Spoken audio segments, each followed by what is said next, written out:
చూస్తే మలాకి 3వ అధ్యాయము 7వ వచనము నుండి మనం చూస్తే చదవండి.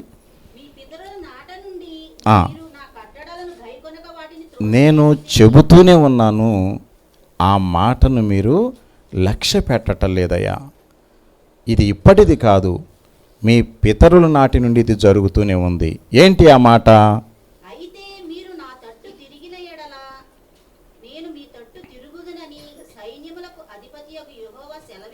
నేను చెప్పిన మాట గనక మీరు ఎప్పుడైతే వింటారో నేను మీ మాట వింటాను.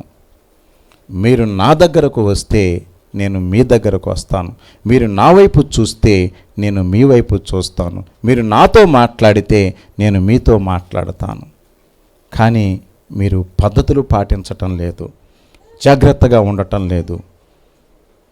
ఎప్పటి నుండి అంటే మీ అమ్మా నాన్నల దగ్గర నుండి కూడా ఇదే పరిస్థితి అని చెబుతూ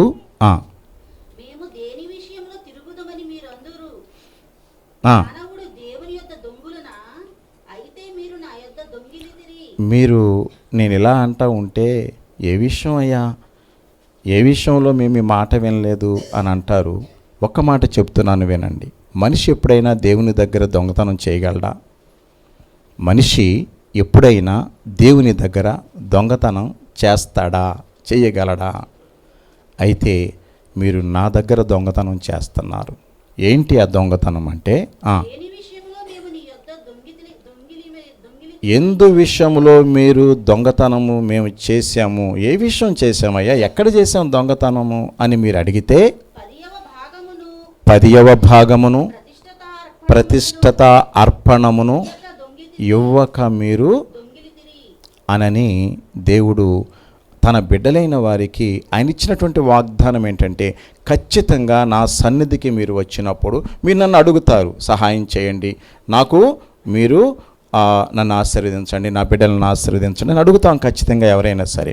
దేవుడు ఏమంటున్నాడంటే, నేను మిమ్మల్ని ఆశీర్వదిస్తాను, ఖచ్చితంగా మీ పంటలను ఆశీర్వదిస్తాను, మీకున్న సమస్త జీవజలాన్ని నేను ఆశీర్వదిస్తాను, అన్ని సమృద్ధిని మీకు దయచేస్తాను. అయితే ఒక్క కండిషన్ ఏంటంటే, ఒక్క మాట ఏంటంటే, నేను మీకు ఇచ్చిన దానిలో 10వ భాగము నా సన్నిధికి తీసుకురండి.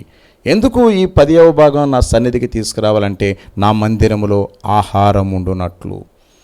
ఈ వచనాలన్నీ మనం చదువుకుంటే 7 నుంచి 12 వరకు ఉద్దేశం ఏంటంటే, దేవుని మందిరములో ఆహారం ఉండాలి. ఆ ఆహారము లేని వారికి అందించబడాలి.